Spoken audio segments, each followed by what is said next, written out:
Morning, folks. I'm Dave Canterbury with Self-Reliance Outfitters in the Pathfinder School. And what I thought we'd do today is take a walk out into this wildlife area and look for natural springs. And a spring is anywhere really that the water is coming up from the ground.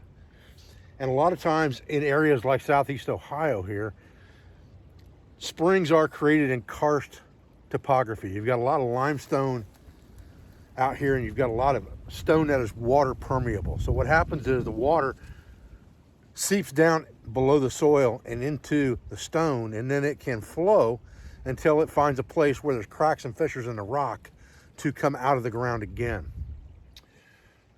The key to that really is you're looking for something that's not created by a lot of runoff. Streams and creeks, things like that swell up from runoff water. Just because you have a tributary coming into that does not necessarily mean that you have a spring. And you can see right over here, we have a small confluence here where there's water flowing into this creek. Now, I've never followed this confluence up above to see what it is. My suspicion is because I have trapped this in the wintertime and that's almost always flowing, even when this creek is frozen up, my suspicion is that that's spring water, because spring water maintains groundwater temperature year round, and so it's not as susceptible to freezing until it gets a good distance away from the flow, and it's always going to have water flowing over it that is not that outside temperature right away, so it will melt some of that ice as well. So we're going to follow this up and we're going to look, and really that's kind of one of the best ways to find a spring, is to find a place where you suspect there's water that's flowing when it may not necessarily be the time of year, or it may not have rained lately and it shouldn't really be flowing as hard. I've got a creek right here below it that's flowing pretty good right now, but again, it flows most of the year round as well. But this tributary is actually coming from uphill. I can look away from this tributary or this confluence right here, and I can see that the topography goes uphill. That's also a really good indicator that there may be a spring at a higher level. So let's go take a walk and check that out, see what we can find, and see if we can find a natural spring up here.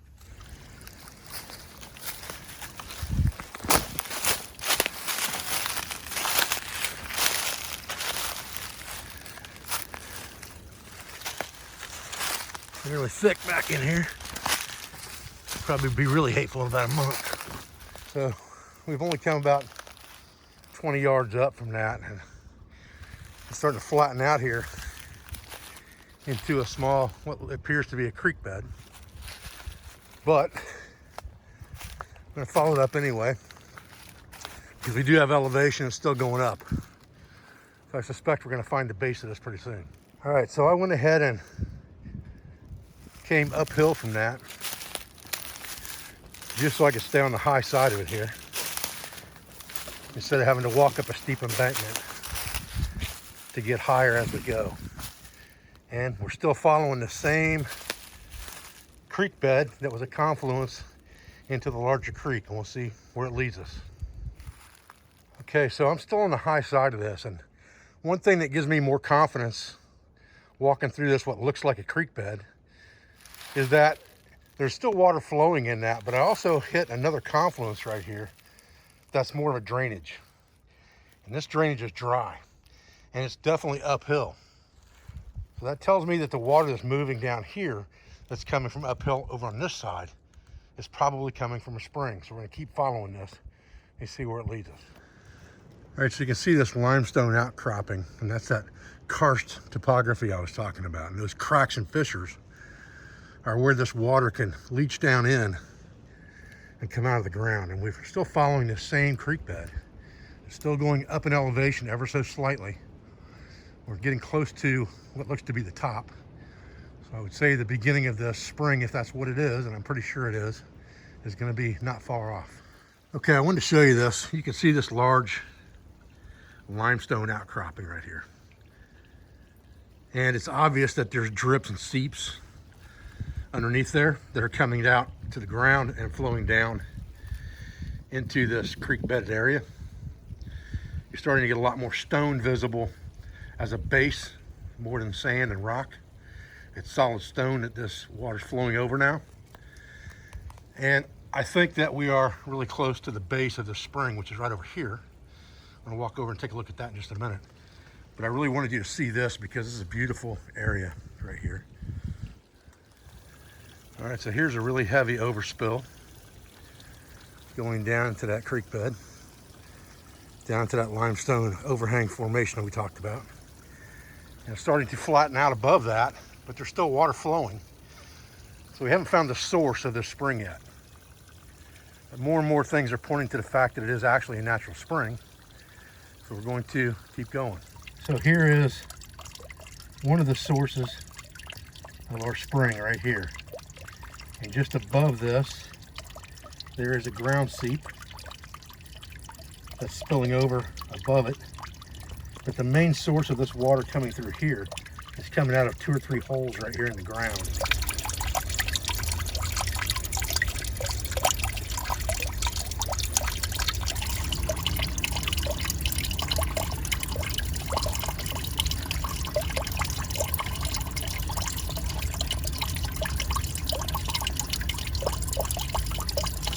If we were in a situation where we could not boil or filter and boil our water somehow, this would be the choice that I would make if I could find it, to drink water off the landscape.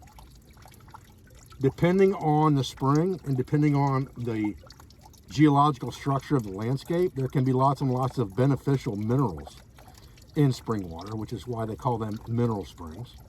Some springs are known as salt springs. Some springs have lots of sulfur in them. You can usually smell that if that's the case. This water coming out of here is crystal clear. And I'm going to take a drink of it myself for sure. Again, the chances of this having something in it like a waterborne pathogen of Cryptosporidium or Giardia are virtually none as far as I'm concerned, especially at the source of the spring. Now further down the line, which is another reason I traced it to the source, where you have animals using that water and things, it may be a different story. But right here at the source, this water's coming straight out of the ground. Nothing's had a chance to infect this water as far as humans and animals go. So let's get some water and see how she tastes. All I have with me here is my grail, but I've emptied it out. Just dip right here in this deep pool.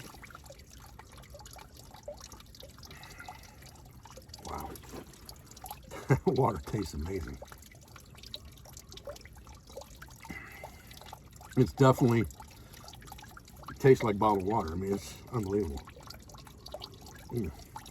Holy cow, that's good.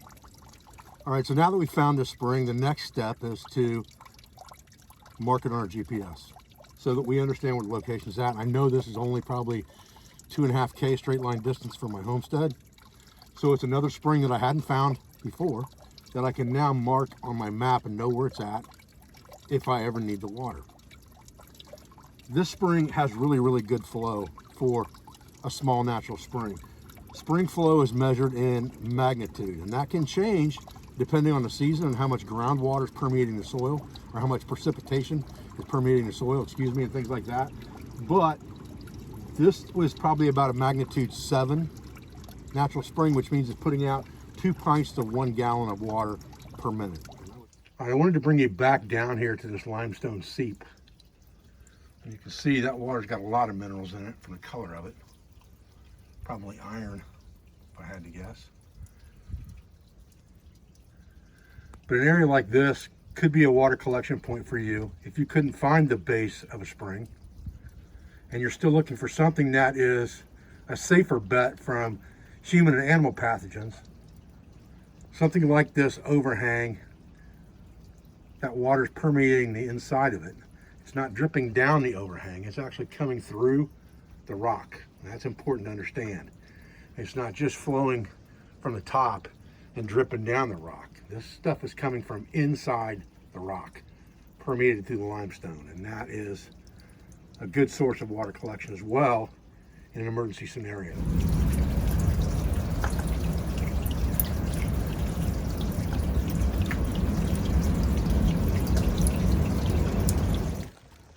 I just heard a turkey hitting it hard a minute ago. Hope maybe I can catch him on the audio. Well, we got another creek right here. And I followed this creek uphill the other day, so I know that this does go to a limestone overhang that does have some seeps in the overhang, but it also has an overspill, like we talked about the last one not having. So we need to go above that to find the source. I just heard that turkey again. I'm gonna get that on film, or at least on audio, I should say. And we're gonna go up and check out, see if we can find another spring. There he was. There he was.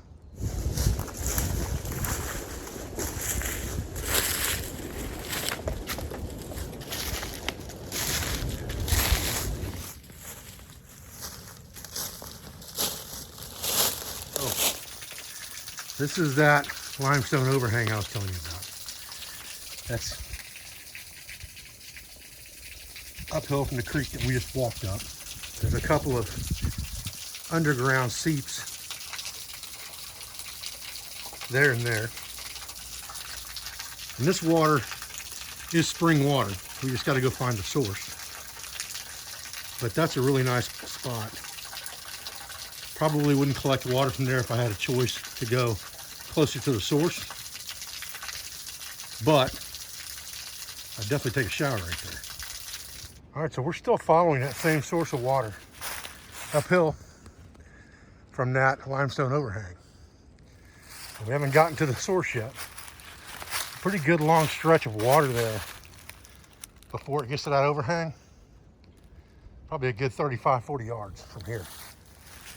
And we're still going uphill. Okay, so here we are at the top of the hill. And this is the last spot that there's water above ground. Apologize for my shadows being away in some of this. But this is wet. And I can see water flowing very slowly from a couple different places. There's a hole in the ground here, and there's something flowing underneath the leaves there and back there. And sometimes you need to dig for that spillway so you can find it. If you plan to fill from there, you might want to dig yourself some kind of a trench right here with a water catch and let it fill up. But there's definitely water flowing right here from under the ground. So we know for sure now that that's a natural spring flowing down to that limestone overhang and down the hill to the base. We're at the top of the hill now almost.